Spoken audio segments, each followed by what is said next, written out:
Okay, I think we're live. So, hello everyone, welcome to the seventh episode of the All About FPL podcast or stream. And well, oh boy, Game Week 1 is done and dusted. We're looking at Game Week 2 right away. The deadline is about 2 days away now. And I mean, the two players that we see on the screen itself decided the fate of how the Game Week 1 went for most of the players. Uh, I think pretty much that's said and done. Let's go to game week one review quickly. I'm going to talk about few of the key talking points. So I have a few numbers written down, the few commonly spoke about stats. So if you see, Haaland had the most amount of shots this in game week one. There was five, followed by Nunes, Wilson, and Son, who had four attempts. So Wilson also managed to score once, and Nunes had a goal and assist. And boy, oh boy, his impact once coming on made a huge difference for Liverpool as they managed to get a point against Fulham. In terms of chances created, yes, the Leeds Wolves games was very good. To be frank, the last 20 to 25 odd minutes where we could see Harrison, Bamford, I think the new signing, Brendan Aronson. So they all played very well. So Harrison created six chances, followed by Madison with five. He had an assist against Brentford. So there was one. Ward-Prowse scored one against Spurs. He created four chances, followed by Son, who also had an assist. Then most passes is Kanche. Obviously, we could see him bombing forward against West Ham. He had the most amount of touches also in the final third. And the same goes with, in terms of crosses, it's Reece James who had 17 crosses, and we could see Chelsea literally trying their best to score for first manage to score the penalty and then kind of go ahead. So yeah, these were the key numbers to say the least. And obviously, the most unsurprising result was at Old Trafford, wherein I hyped a lot and I got battered on my face.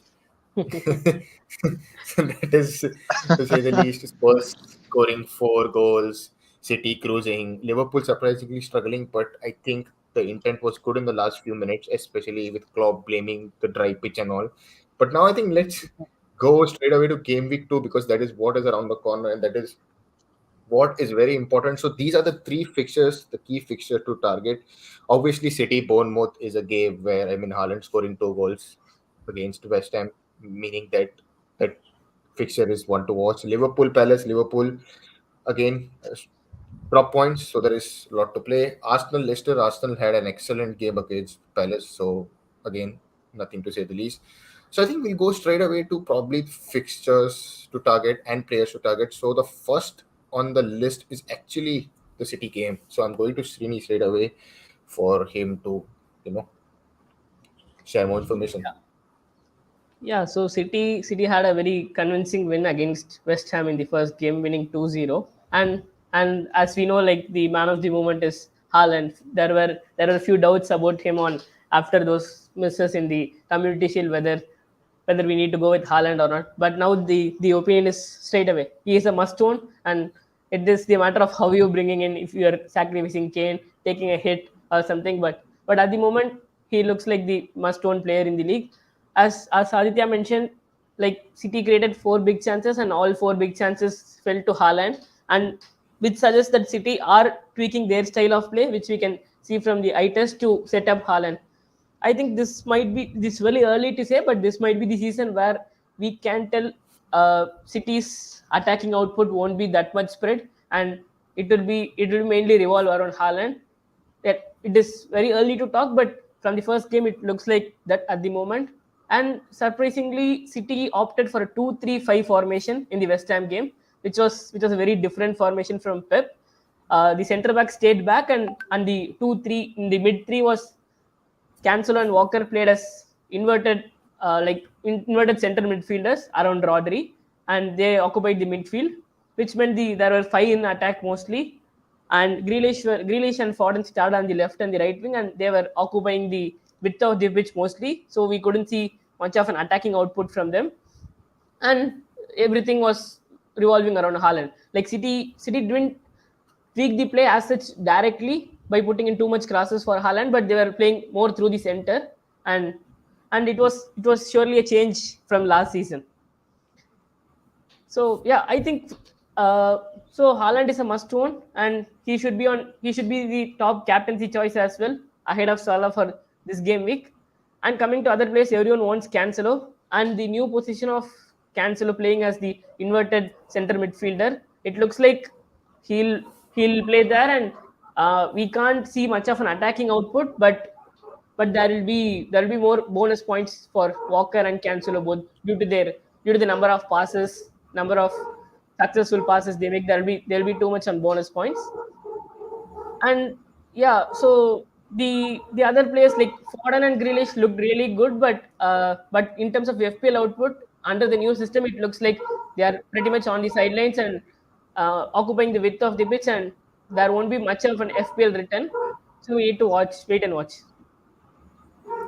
So the next is actually Kane versus Haaland. So nicely summed up, Srini. And we'll go to the next slide because the next slide has something very important. That's the heat map. Now, as far as what I saw Spurs play, Kane was again not playing up front. He was dropping in deep, and then they were moving up front. It was kind of very similar to what we saw under Mourinho. That's why Son and all were like bombing and getting more success. The same, I think Kulusevski and the fullbacks, Sesenyo and Emerson got benefited, and that's why I think those who had Kane, we didn't get the points that we wanted. And Haaland's positioning straight away, he shows up that he was literally up front, and those through balls helped him a lot. So, Suresh, what did you see between these two players, and what have you noticed with Kane and with Haaland? No, see, Kane, there's nothing new that we have observed. We saw this happening last season as well. Conte wants him to, draw a little back, try involve with the midfielders and then take the game up. So we saw something similar to that in the first game, and some of the previous preseason games, it was Kane who played up front, and San was doing all this, contrary to what we saw last season. But on the flip side, as you told, Haaland, on the other hand, he has played as a proper number 9. They have utilized him really well. There was a little bit of sync up issues in the Community Shield game that we all talked about, but that is, they're bridging that gap slowly, trying to find him, at each passing scenario that happens. For me, one particular thing stood out was Haaland's second goal. The way how City, changed that from a defensive position to attacking, it hardly took them 3 passes from Rodri to KDB, and KDB finding that pitch of a pass to Haaland. That was literally, they started the game from their box. He literally changed it, to Haaland's speed to convert that goal. So that's the kind of thing which we are going to see going forward as well. More of how they're going to feed Haaland. That's not definitely going to, on the flip side, it's not going to bring down Kane's ability. There's going to be more to come, but all these knee-jerk reactions that we are seeing, it is bound to happen. There could have been many people who have booked the transfers already. That is also playing a part here. But the contraring difference in points scored, is adding fuel to the fire. So yeah, I think equally good. I loved Spurs game as well. They literally scored double amount of goals of what City scored in this particular game. So despite that, both Son and Kane hardly had one attacking return between them. Definitely, they are going to be more involved, more goals and assists from those players as well. But yeah, Haaland is going to be the talk of the town this game week. Yeah, indeed. I think whoever missed the boat for game week 1, I think they still have a chance, including me, to get Haaland. Or there could be a situation where both Kane and Haaland also score this game week. So we never know what is going to happen at the end of game week 2. So let's wait and watch. And I mean, like, after seeing Haaland's performance, I think most of us made up our mind. And that's why we saw the first prize rise happen itself on Monday. And then there's going to be a second prize rise, probably based on the current percentage of, prize predictions and all. So we'll see how those things go on. And the next is basically the City fullbacks. I think Srini very well mentioned about those places. The same, the heat map also kind of justify his opinions. And Kanchi, obviously, I said he was bombing forward. He had the most touches in opponent's half. And Walker this time was also inverted a bit. And we saw him joining in the midfield and also, kind of attacking. But I think as far as attacking outputs are concerned, I think Kanchi is someone who had more, I think, attempts and chances, as we could see him crossing the ball more often there. So I think we are good to go to the next slide, right, Shini? Yeah, we You think want we to are add good to something? go. Like to round up City, many people were thinking on doing the sideways move from Kulusevski to Foden or Mount to Foden. I still think Foden is not that good or settled on the right side yet, and it will take time for him to settle, and come game week 2, like there could be a surprise benching for Foden, and Mahrez could start as well. So I don't see the sideways move from a Diaz or Mount to a Foden at the moment. You can wait to go for the City midfield slot little later. And I was talking to Suresh, like he mentioned a very good point before the stream. There was like there could be a potential double up in City defense could do wonders this season. Rather, Haaland and the defensive develop looks to be the way to go. So I think with the current set of fixtures till game week 8, you can go with Walker or Ake could be your third City pick rather than someone like Foden or Mahrez who are not sure to start and don't look that much settled under the new system at the moment. Yeah, I think that's a good shout for those who are in the pick at the back army. So you have another chance. I think those who have gone with back five, I think more or less have either double Liverpool or double City. So I think they might look to see how things pan their way. Okay, the next thing is basically I'm going to look at again players to target, but City is done. But less again, we covered up this. Next, Ilkay Gundogan also played a good role. I think we saw him. I think the first goal resulted through his through ball where Haaland got a penalty, and then I mean that's pretty much evident. Gundogan played, but Bernardo was benched, so only Pep knows what he's doing. But the Gundogan that we've seen 2 seasons back, I think we could see maybe him creating more chances and helping Haaland to score. It's what we've seen in game week 1, but there's still a long way to go. Yeah, And Gundogan. I personally feel there is a good shout for to bring in Gundogan as a differential option if you want. If you are planning a game week 3 wild card or something, you want to do something very outrageous and feel like doing something. I think Gundogan may be the right pick because he was always there in the box. He occupied better spaces than Grealish and Foden than the wingers. The left eight under the new system, the left eight gets the more chances where Grealish and Foden occupy the sidelines. So I think that there may be a big haul potential for Gundogan. And if Bernardo Silva leaves to Barcelona, as per the rumors, I think Gundogan could very well be 20-25% won in a matter of few weeks. well, I think we said we'll move on to the next team, but then Gundogan appears in the next slide, so we had to cover this up. Before I go in, I saw one comment from Surya. He said that very weird to see Spurs score 4 goals, and then Kane's on only not being involved, but Son being involved in one. I think those who had Son, I think you still should be happy. He managed to get at least an assist rather than Kane who blanked. So that's one way to look at. But I think over the last few games, I think I saw somewhere. I don't know how many games it was Kane and Sol who were constantly involved, and this was the first time like we didn't see Kane or both of them combined or both of them being named in the score sheet. So that was something which was very It's weird. it's a good thing for Spurs on the whole. I've been talking with a couple of Spurs fan. It's they are more happy. The goals are coming from elsewhere rather than Son and Kane. So in one way or the other, it's benefiting the team on the whole. But yeah, it's weird to see, as Surya mentioned. Yes. So we'll go to the next part. That is again players to target. Darwin Nunez is one again. I think we were all kind of uncertain whether he would start or not because obviously with Robertson versus DS was more like looked at. Nunez was someone who managers kind of preferred to wait and see what would happen, and then maybe he would turn out to be the third choice Liverpool option. Now, I think with Nunes coming on, I think to be honest, he played really well that game and he helped them bridge the attack, which they were lacking in the first half and or on the first 10 minutes of the second half also. So this is Liverpool versus Palace, the other game that we are looking to target, and Liverpool are playing at home. They drop points. So I think pretty much most of us have all the players mentioned in this list. At least Salah, Trent, Robertson, DS, everybody has. Nunes is the only one where people could look to get, or maybe those who don't have triple Liverpool can try.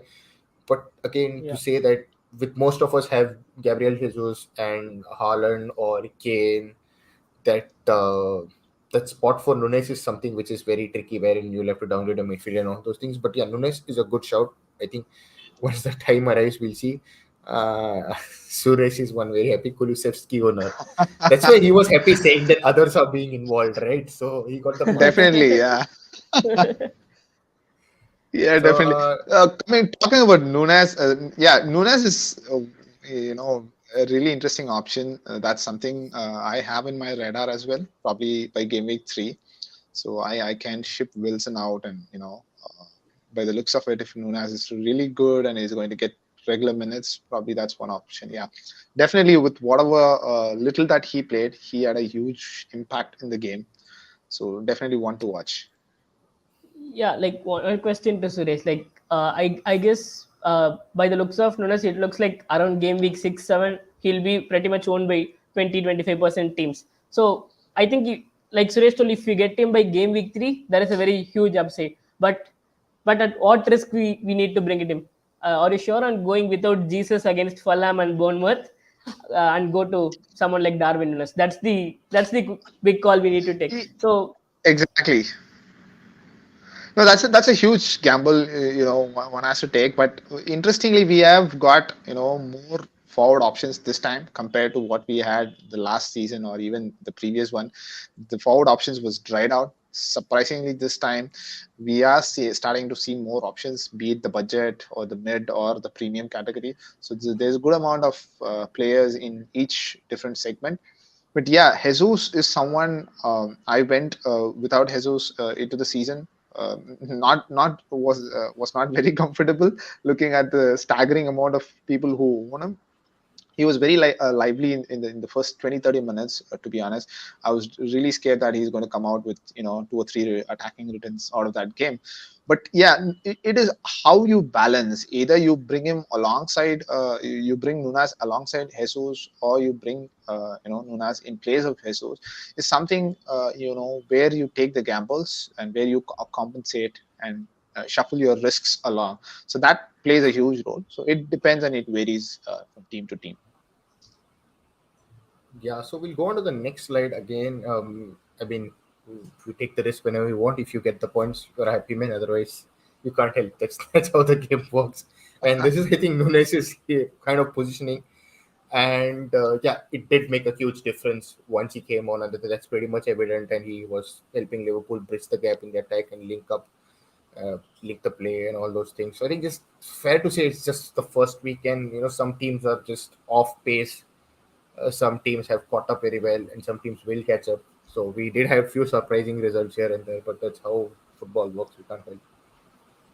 one The thing to next add is, about yeah, sure, Darwin sure, Nunes one. is, yeah, Aditya, go to the previous slide. Like we can Yeah. see from the position map that there is a huge difference when Firmino plays and Darwin Nunes plays from their average position. It is uh, like when it is very clear that when Nunes came on, it looks like it had more potential for Diaz and Salah to even prosper. On a Liverpool attack to on a whole to prosper, Liverpool looked like a very different team when Nunes came on. I think Nunes will start game week 2, and him starting will take away some of the returns of Salah and Diaz. But I think even it takes away their returns. I think it also helps them in a way. Like there could be more assists and more return potential for Diaz and Salah.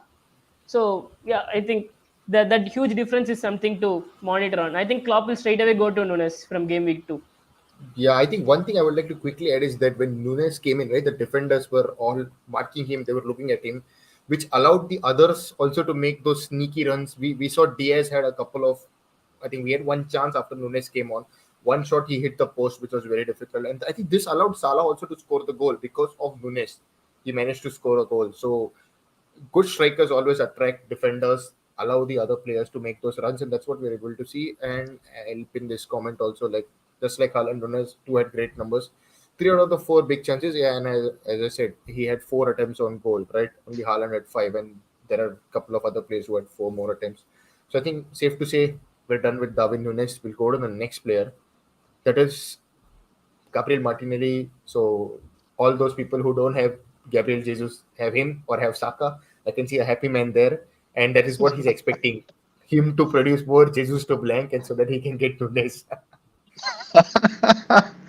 Yeah, definitely. I mean, this guy was too good, man. On the first game, Martinelli, as I was speaking about Jesus, he was so lively as well. Very much involved in the game. He could have come out with a couple of more attacking returns as well, but unfortunately, he had all the block shots and all that. But Martinelli is amazing. And I don't think there is any threat immediately. At least there's no threat for his players. We were all worried about, there was talks about rotations and all that with Smith Rowe, getting ready, but he's still injured, I believe. So I think Martinelli is one amazing assert for his value. I think probably the best value for this season to begin with. You can compare him with the likes of Bowen, you know, what we started or what we had last season. So if you really don't have Martinelli, I think you should start, having a plan to try and get him in at least in a couple of weeks, not immediately, but at least in a few weeks' time. But he had one really good game against, Palace to begin the season with. Yeah, so at times I did see Martinelli also play in the front two with Gabriel Jesus, and when the game started, I was watching. Obviously, it was midnight for us in India, and I was seeing this guy is literally up front. He's playing nearly as a second striker. Jesus is dropping weight. He's in front, and he was in the good positions. That's why he had one shot that I think he side footed it, took on his weaker side. I think if he had taken on his Yeah. right foot, he might have ended up scoring a brace for all those who had him. But that's how football is again. And yeah, Martinelli played well. Saka was. I didn't feel Saka was as effective as Martinelli in that particular game, probably because of Palace setup. But he did end up getting the shot deflected in. I think it was one of their Oh, defenders no. who Saka scored his was own shot. doing more of defensive work as well. To my surprise, he was putting in a lot of work rate.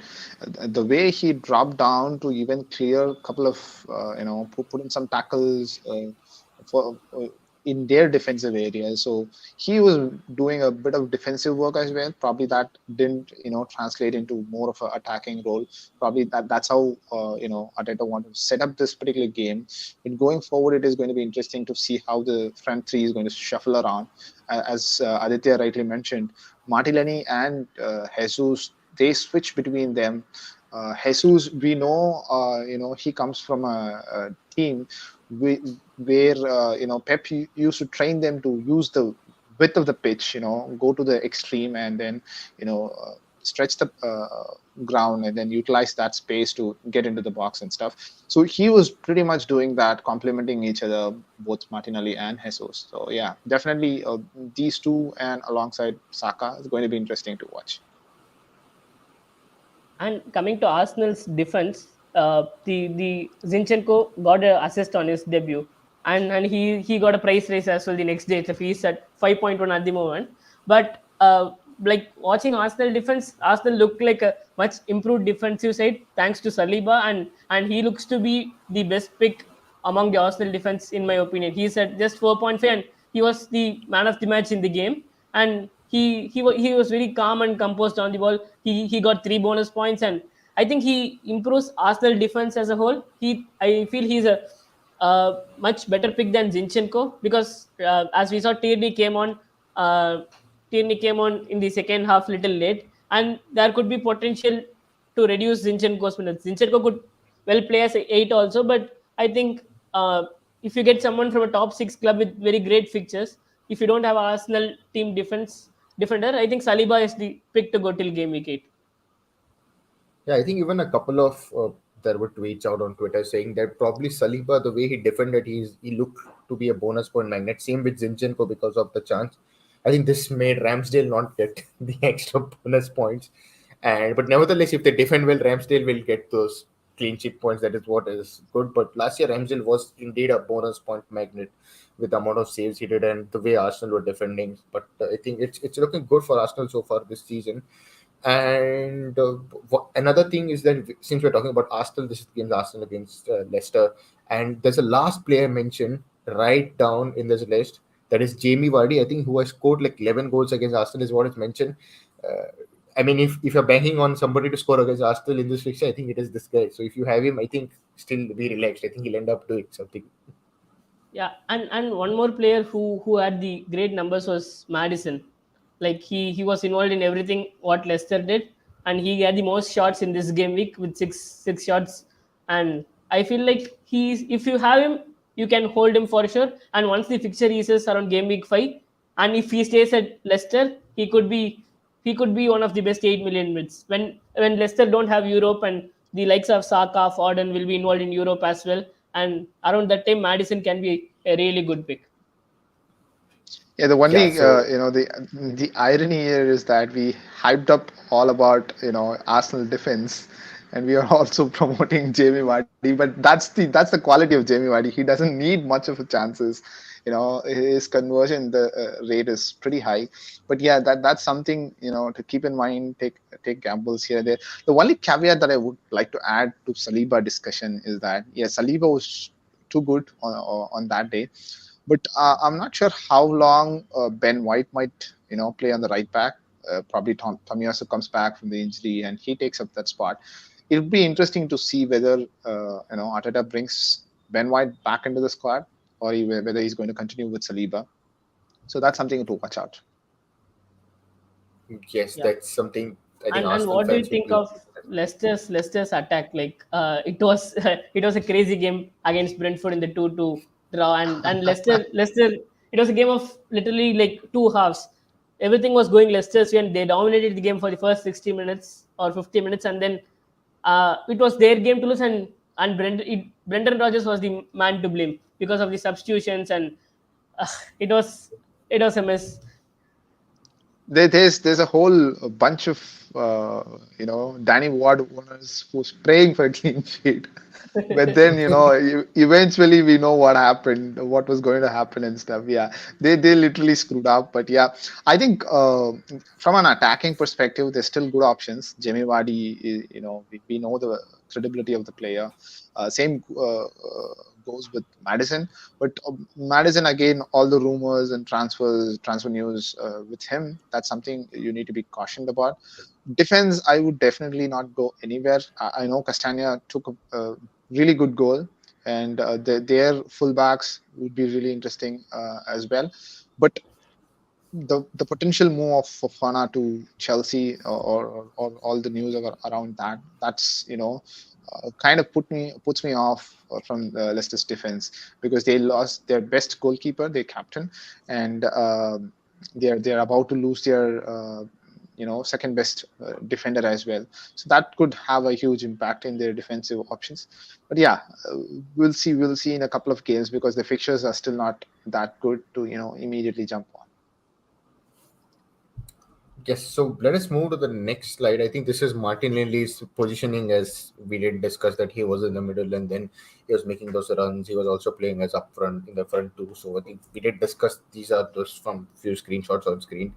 And I think we've pretty much covered those three fixtures that we feel are targetable. I think there are a few couple of other games, so we'll just quickly go on to that particular slide to see if we can see any other games other than these three.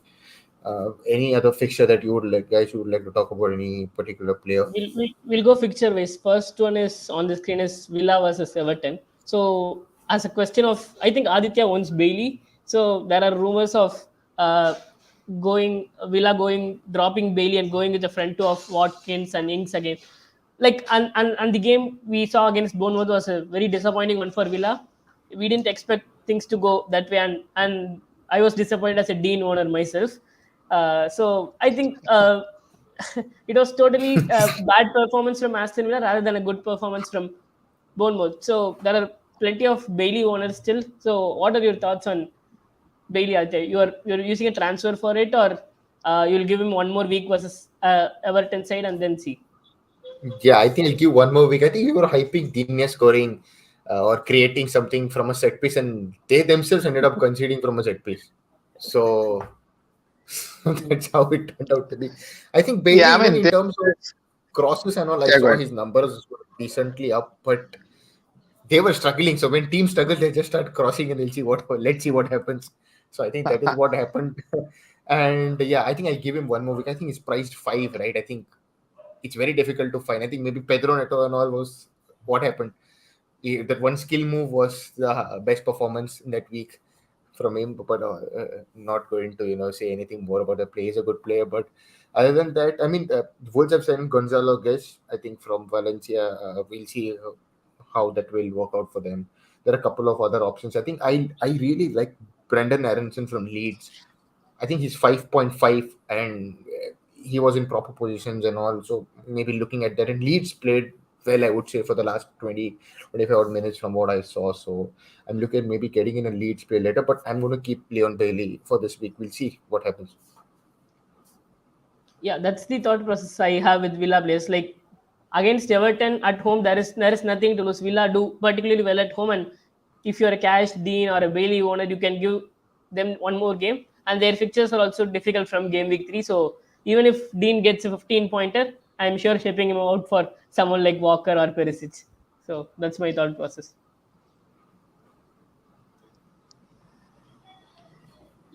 Yeah. Yeah, So so yeah, go yeah, on. go ahead. Yeah. So I'm literally looking at the fixtures, what to do. I think we covered the three. I think Wolves Yeah. Fulham might be a good game of unknown players returning because we don't know what is going to happen. Southampton Leeds is going to be a good game. I feel like they considered 4 against Spurs, and Leeds also kind of played well. So there is one pick later down the slides that we'll talk about in that particular fixture. Brighton Newcastle. I think Pascal Gross who managed to score 2 goals against United. He was in the right positions to score both the goals, and United got slapped at their own house in the first week, and they are traveling to Brentford to get slapped again probably. So we'll see what happens with that.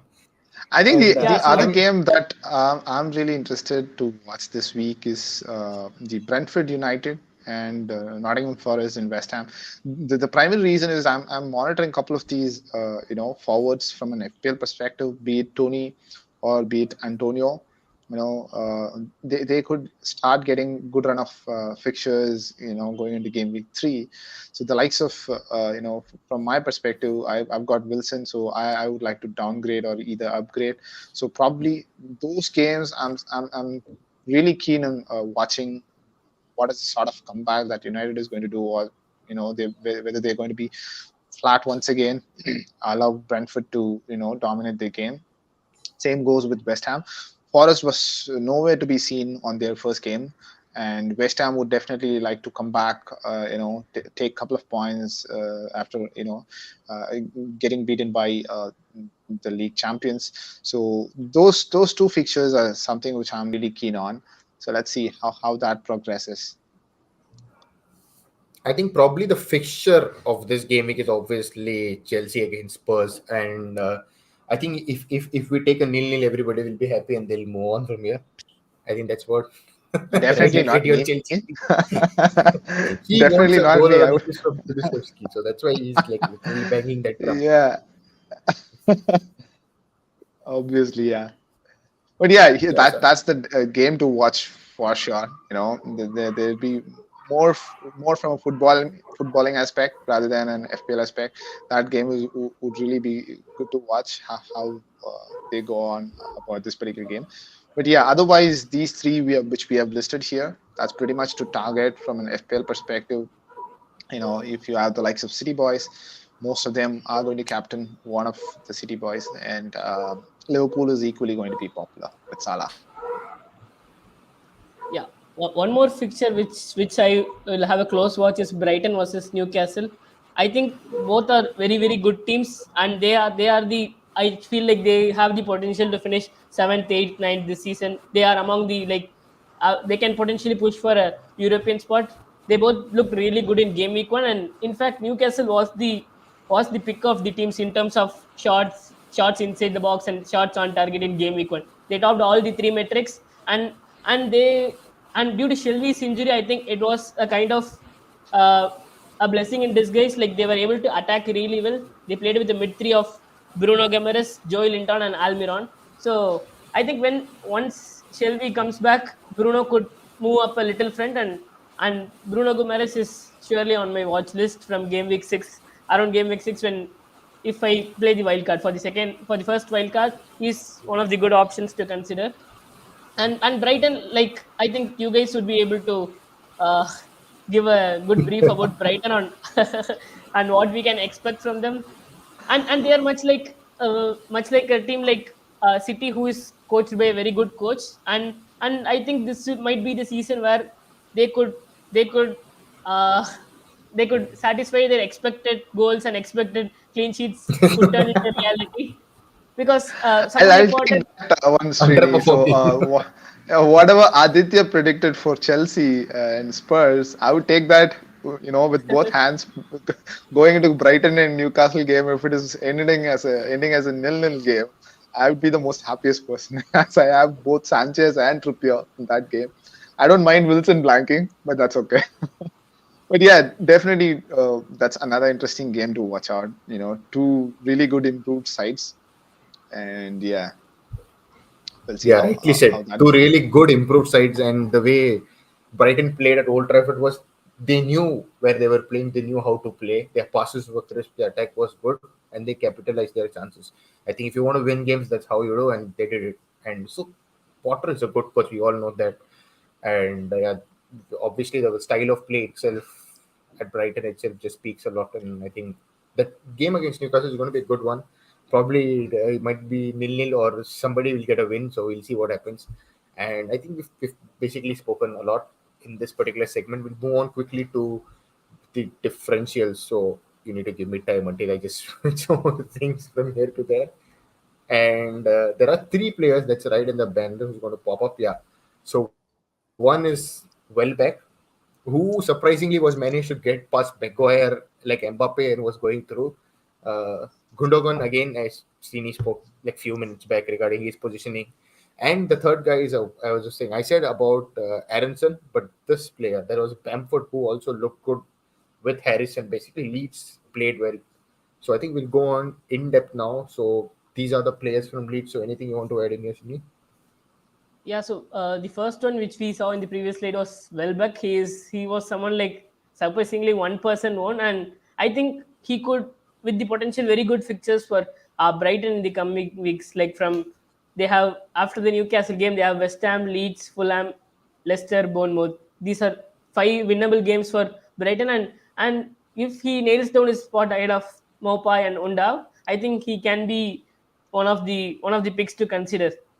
But because Brighton are a team again like Man City, whose goals are much spread out, I think we can potentially wait and watch. But at this ownership, for someone like Suresh who wants to downgrade someone like and at 6.5, I think he's one of the best around at that price point. Mitrovic is the other one, obviously, but if you want to go differential, I think he can be the pick. Yeah, I think there is one stat which clearly says that only Haaland registered more shots in the box than Welbeck. So that itself The shows how one promising he is. the only problem with Welbeck is that we know how historically he has struggled with his fitness. So we can never be so assured that okay, I'm getting in a player, I'm going to ride it out with the let's say 4 to 5 game weeks set of fixtures where it is all green, and we know he's going to play in and out of the week in week out 90 minutes kind of a thing. That's the only caveat. That's the only problem with Welbeck, but otherwise he's been amazing, bits and pieces in the last season as well. In the first game, he was truly good, completely decimated us. So that's something to watch out. Definitely in my watch list, Danny Welbeck, but the fitness concern is probably the little factor that will put me off. But otherwise, yeah, if we can switch to the other one, Aditya, the next differential that we touched upon, right? Uh, the Leeds boys. That's something alongside Jack Harrison and Bamford. The other one is the 5.5 midfielder Aronson, right? So he is also. What is his price? Am I getting He's it correct? Is it yeah, 5.5? he's 5.5. Yeah. 5.5. Yeah. 5.5. So really good fixtures. I'm looking at the long screen. So starting from game week 4, it is Brighton, Everton, Brentford, and Nottingham Forest. So that's a great set of run, for 5 game weeks. Really good choice. Most of us might have the likes of Neto or even Bailey. If we have to upgrade to someone or switch sideways, probably we can try one of these guys. And same goes with Bamford as well. I know a couple of popular names in the community began the season with Bamford. So Bamford, we know what he did a couple of seasons back, so he's still capable. So a really good player, and the first game was really good as well. So he ended Yeah, up with an assist. he should have got a Got 10-point haul at least, because Hmm. that was a close penalty call which should have been given, and he is the likely one to be on penalties. Him or Rodrigo should be the one on penalties. And yeah, I think Southampton looked really bad on the Leeds fixture, and they could be one of the teams to target in the initial weeks. They are really poor defensively. Yeah, that's the Yep. one like want to have in mind. Yeah, so these are probably the few players that we've mentioned based on the numbers and all. But I think as and when the games go ahead with more game weeks in, we'll have more data, and I think that's how we'll be able to see how players play, how teams perform. But these are very early shouts, and don't make rash decisions. Is what we'll say. This game week one has just got over. It's game week two. Just don't start bombarding players from game week one who haul, and things suppose don't go away. That's how things go on. So I think we've covered up differentials. The next, I think, is the big one. I think that's the captaincy debate, and there's two people, two gents on the screen, and I think again there's a division in the community who's going with whom. So I want to start with Srini. I think that's a pretty obvious question: who is going to captain? Yeah, it's obvious, and I think I'm going with surely with Haaland, just for the fact I think Bournemouth are still the sides to target. The likes of Bournemouth, Southampton, they are the ones to target. And despite again Palace looking conceding 2 goals against Arsenal, I think they were really organized when the game went on. They took the initial 20-25 minutes to settle down, and they looked really good. And we haven't spoken about Palace, so I think Anderson was really good at the back, and he could be one of the potential defenders in the future. He was spraying balls and Yeah, left, he was right, and literally center. He was breaking. Yeah, he was managed to go over them from the left side, right side. So that was something which was interesting to see. yeah, despite a 2-0 loss, I think he was the highest. He had the highest expected assist among defenders. A centre back usually having those numbers is very like a difficult thing to see. I think he's the one to watch in the coming weeks when their fixtures is around game week 5.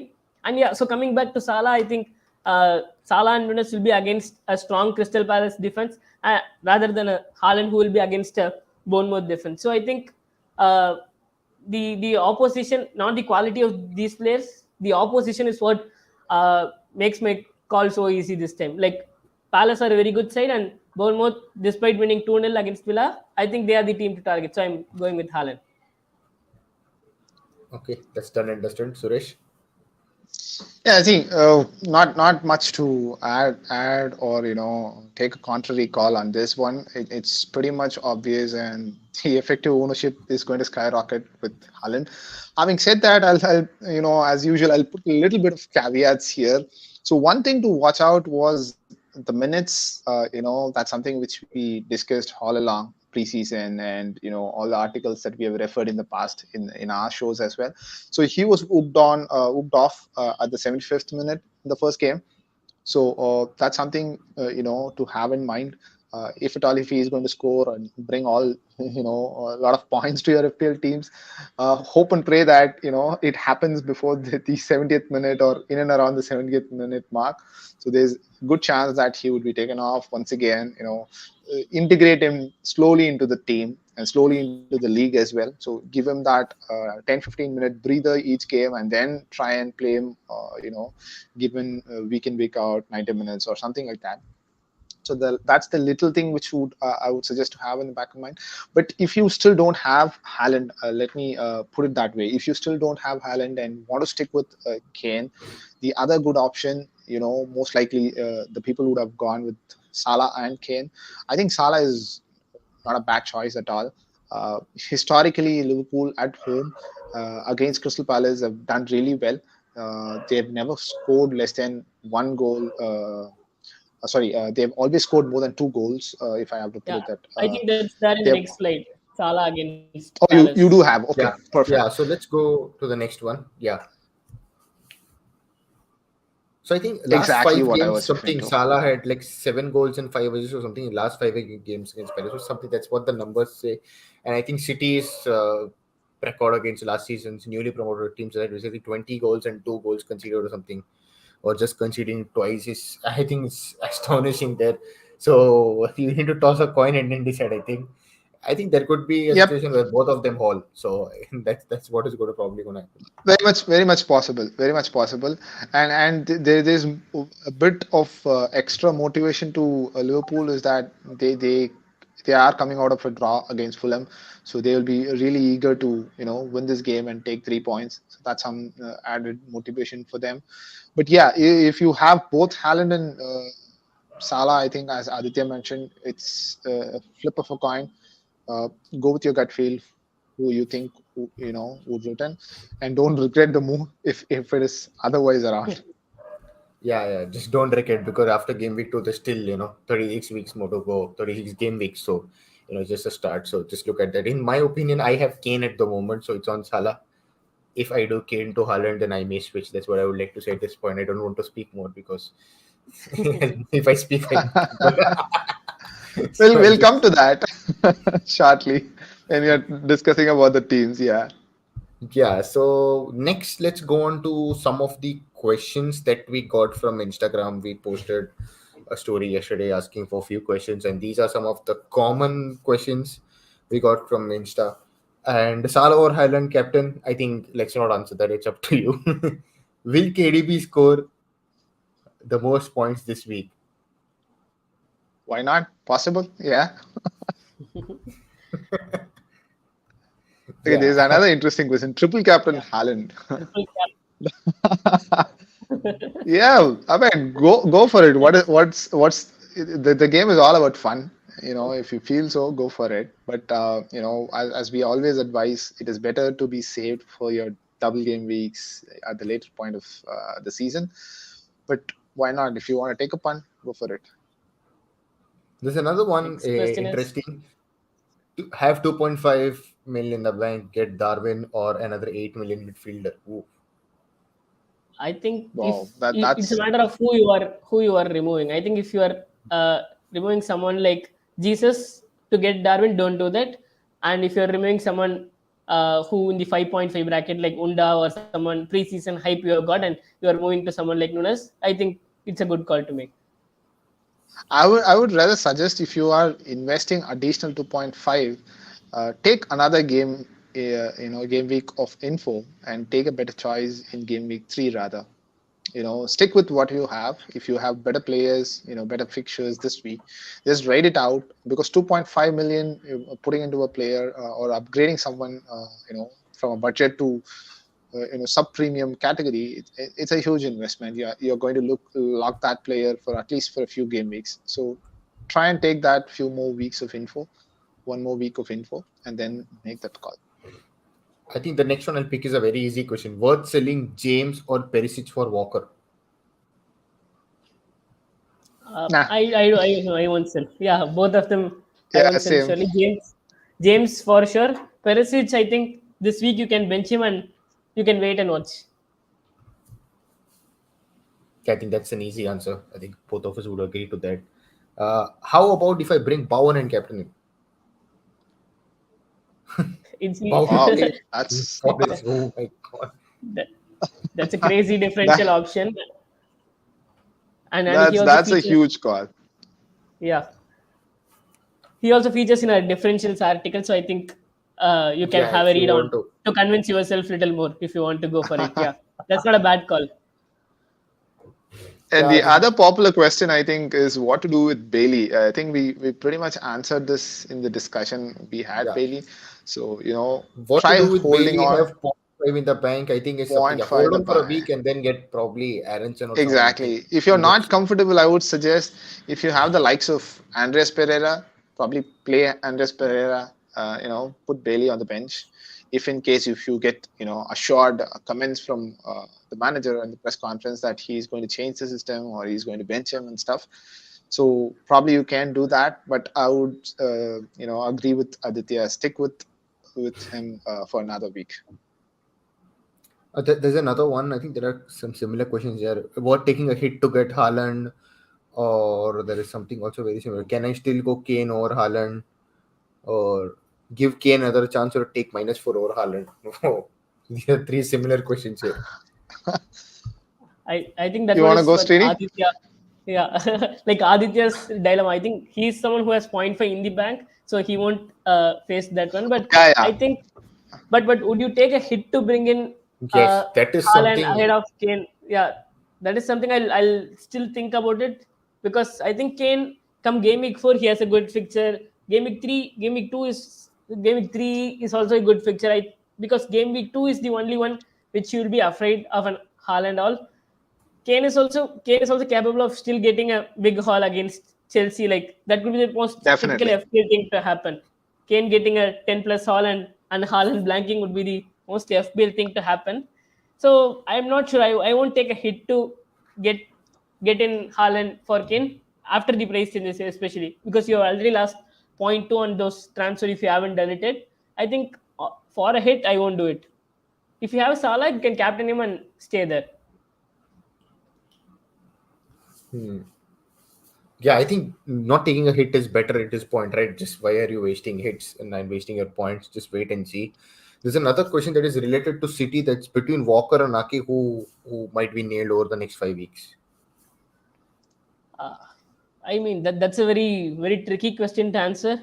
I think Ake will be the one who will be more nailed still, but Walker will still have the bonus point potential which we have talked about. So I think it's a close, very close call. But the I personally feel Ake would be the one more nailed, because he could slot in at left back also when if required, and Cancelo could play at the right. And when Stones is fully fit, what I've read about Stones is he's not yet fully match fit, and and he will take his time to get back. So I think around the time Champions League comes is the time when we can see Stones starting games around game week 4-5. So I think for a very shorter run, if you're going till game week 4 or something, okay. But if you want a little longer until game week 8, I think I'll go with Walker. And I think again, best answer is from a City fan. I think we did get that. I think both of us, if me and Suresh had something, it might end up going wrong. So let's better not, dip our toes somewhere we don't want to. I'm going to True pin this that. comment. Yeah. Those who are watching, please subscribe. I think we are going to see regular streams that we are doing over the last few weeks. We'll do the same over the next couple of weeks throughout the season. So do subscribe, drop a like to this video also. That will help us, play around with the YouTube algorithms and all those SEO things, more advanced things. Uh, those are watching, if you have any other questions, please do drop and we'll try our best to answer if we are able to. One If they're interesting easy. question which I saw, I'll put it to Suresh, is it worth taking a minus? Sorry, should I start Yes, I Kulusevski was for going to ask game that. week 2? Should I start Kulusevski for game week 2 or bench him and start a City defender instead? Oh, that's Oh, where do people have so much luxury? That's the first question I would Very put good tip. in Yeah. turn. True. When you're when you're in a dilemma of, I think you should play both. If you have any sort of issue, you should probably find weakness elsewhere to bench. I would say both these options would be really good to bench. It's too good of an option to bench. I would try and accommodate both of them in the playing 11. that's the best answer even I would give. Just play both of them. The high chance both will get something at the end of the day. Exactly. I think we're One done question. answering questions. Any other questions Yeah. you found, Srini? Yeah, a few more questions which I saw. Like, what should I do with Mount and Gabriel? I think if you have the 8 million mids, most of the 8 million mids, Mount, Saka, Diaz, I think they are all of them are a perfect hold for me. I think you guys would agree to it. Give them a few more game weeks too, because they are proven players, all the 8 million mids, and no point in switching between them at the moment. And Gabriel is also a easy hold. Like he is the one nailed at the center back, and he also got a bonus point. I think they have very good fixtures. And one more question was fullbacks to buy. That was a very very easy, not an easy question. Like very not well put up question. But one thing what I got reminded talking about fullbacks was Aitnori owners. I saw a lot of Aitnori owners getting disappointed with the -1 point haul. But But his but positioning was excellent. yeah, exactly. What I watched the highlights of the game, and he was the best Wolves player on the pitch for me. He was he I think he had a very good XG of 0.4 and XA of 0.27. So which is very great for a 4.5 defender. I think he should be a sure hold, and if you, no point in buying him now, but if you have him, he had suppressed all the preseason numbers over Johnny. It was a call between Johnny and Aitnori. I think XG XA chance created. He created 3 chances to Johnny's 0. I think he is the standout pick against Johnny, and he's also on my watch list. Yes, I think I did see Aithnuri a couple of times in the box. I think he had one near attempt wherein goalie saved or something happened. Literally was in the box and he was making those nice overlapping runs. So I think he looked very promising. If you're having some disturbances behind, apologies, I can't help. If not, then it's great. It's not getting picked up by my mic. Next, we'll go on to is our current bust teams.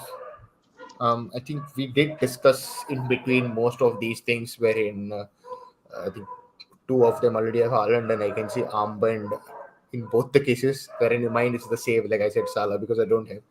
I think it's pretty much the same thing that we covered. I think both of you are going to save your transfers, right? I think that's how it's looking for this time. Oh yeah, definitely. Shini? Yeah, I'm also rolling the transfer, and it's good to have two free transfers for game week 3 when we have 2 games of data and a larger sample. Like it's more like 50% of games you have watched, and I would be happy to take 2 transfers. Yeah, that's obviously better. That's what I was hoping for. But then that brace against West Ham is like, okay, I think might have to do this. Putting So a spanner in the work, yeah. I can't help. The Srini, how nailed are you with Haaland captain? I know we've discussed this, at the beginning of the pod, but is there even a slightest chance that you have considered switching it to Salah for some strange reason? I will give the answer. Wait for the captaincy metric, then we'll decide. Yeah, I We'll think do that. I'll watch out for the metrics, but even if the metrics predicts, I think I'll still go against Salah. I think I'm very confident on Haaland. I'm not opening my team at all. I logged my team, and I think I'm good to go. See, he's a happy City fan and he's very optimistic, unlike us who are like going to lose every week. So, Who so I rather don't know. See, Suresh did the sensible moves of not having Dalot and Sancho in his FPL team. So I think it's on you, Aditya. So I don't have Dalo. I made the switch to Dini and ended up getting the same amount oh, of points as what Dalo did. So, anyway, okay. I don't mind that, but I have Rashford. Don't want to say. I think I might have to do many transfers. I think I have to you use a you lot could of have you transfers. could have easily had an attacking return, man. But yeah, let's not go there. I've been cold all along. All our streams have been pretty cold on Manchester United. That's known for a fact. Yeah. Yeah, I think with that we'll come to an end because let's not talk about United because we're just going to waste our time. So that brings us to the end of this stream. We've covered up pretty much or less of whatever that is essential and whatever we've seen over the last few days. We started with review, preview, talking about the key fixtures, the key players, Haaland versus Kane, the City fullbacks, Darwin Nunez, Martinelli, Vardy, differentials, our teams, the questions, our captaincy choices. So yeah, that pretty much brings us to the end of this stream. Hope everybody who joined us, gained insightful knowledge. If you have any questions to drop in, we'll just wait for the next couple of seconds or less we'll wrap it up. So guys, you want to add anything to the closing words? I There's think we one can take comment some. which I can. Yeah, There's yeah, one yeah. Go ahead. question that I can pick. So will City new signing impact Walker's minutes? So that's one question. So I mean, yeah, that's definitely a possibility, but we need to watch out what's happening in the transfer market. That's going to be like for another three more weeks. So we never know what will happen, or who City go for and stuff. But until then, I think Walker is in a way is safe. Let's say for 2 to 3 more game weeks at least, and then we'll see what happens. If you already have Walker, I would say it is best to hold on to him. If you're getting in Walker, always have that, have a backup plan. There's always a threat for his place, irrespective of whether they sign another right back or not. I think Srini might Yeah. add more to this. So, like, yeah, City have potentially sign Sergio Gomez from Anderlecht. So I think he if City don't get a, and there were rumors with Rafael Guerrero from Dortmund. So I think the plan is to loan out Sergio Gomez if we City don't get a left back in the window. If City get a left back, they'll loan out Sergio Gomez, and if City don't get someone at left back, I think he'll stay at City and but I don't think he will potentially impact Walker's minute. I think it will take time for him to get used to, and I think he's more of a cup game player or whenever there isn't a need to play him. I still think, yeah, like Suresh told, Walker is a good pick. If you have him, sure hold. I think you can still get him if you want. And around game week 6 or 7, be ready to have an alternate plan. Yes, I think so. We've covered up the last question that came up. So that brings us to the end of the stream. As I said a few minutes back, I nearly did the outro and we had one question pop up. So those who joined us, at least it helped you making, take decisions for game week 2. And we'll see you all next week, game week 3, and we'll see how things went in game week 2. And we'll basically talk about how for Game Week 3 and the things ahead. So those who are listening to us on the audio platforms like Spotify, Apple Podcasts, please do drop in the ratings, and on YouTube, please do subscribe and drop a like on this clip. And yeah, we'll see you all next week.